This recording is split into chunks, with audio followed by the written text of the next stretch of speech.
tidak bisa terjebak hanya satu individu. Dan tadi yang disampaikan Cak Lontong, kita ada keseriusan menambah poin. Ya, kita tidak mau terkalahkan dengan Piala Dunia tapi.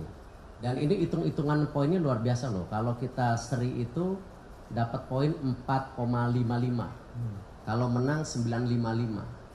Ya, jadi kalau saya kembali, kenapa tanggal 5 Juni saya akan bertemu para pemain untuk meyakinkan there is nothing impossible.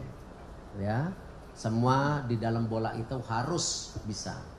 Ya, kemarin di U20 ada pertandingan beberapa di atas kertas bisa menang.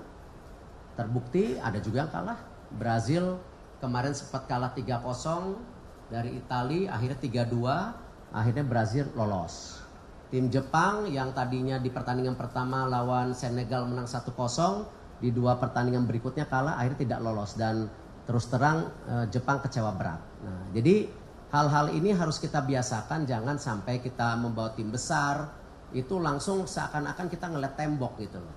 Ya, justru ini kesempatan kita tadi, kalau memang bisa bermain baik, ya, bisa menyajikan yang baik, dengan tentu tim yang terbaik di dunia, kenapa tidak gitu.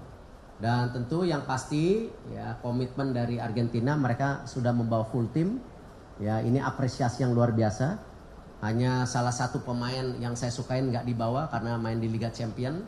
Ya, namanya nggak keluar soalnya. Saya ngarepin keluar supaya ada akses langsung sebenarnya gitu.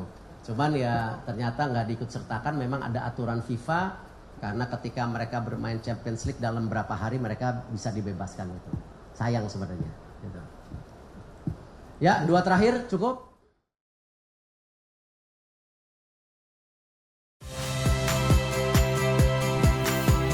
Saya Iriana Mardanus.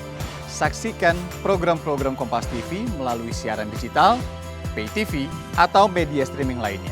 Kompas TV, independen, terpercaya.